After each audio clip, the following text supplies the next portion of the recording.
Hello guys, మనకి నిన్న MI versus LSD match complete అయిపోయింది కదా. అయితే ఈ మ్యాచ్లో మనం ఓవరాల్గా చూసుకుంటే మనకి 54 రన్స్ తేడాతో ముంబై ఇండియన్స్ గెలవడం జరిగింది. అయితే ఈ మ్యాచ్లో కనుక మీరు ఫస్ట్ నుంచి చూసుకుంటే వీళ్ళ ఓపెనర్ అయిన రియన్ రికల్టన్ ఒక విధ్వంసం క్రియేట్ చేశాడని చెప్పాలి. ఎందుకంటే ఫస్ట్ ఓవర్ నుంచి కూడా ఎల్ఎస్డి బౌలర్స్ మీద విరుచుకుపడ్డాడు.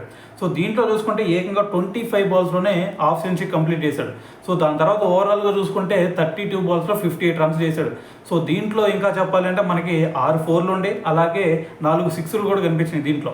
అయితే మరి ఈ సీజన్లో ముంబై ఇండియన్స్ తరఫున మరి ఫాస్టెస్ట్ హాఫ్ సెంచరీ చేసిన ప్లేయర్ ఎవరన్నా ఉన్నారా అంటే అది నిన్న మన రియన్ రికల్టన్ అని చెప్పాలి.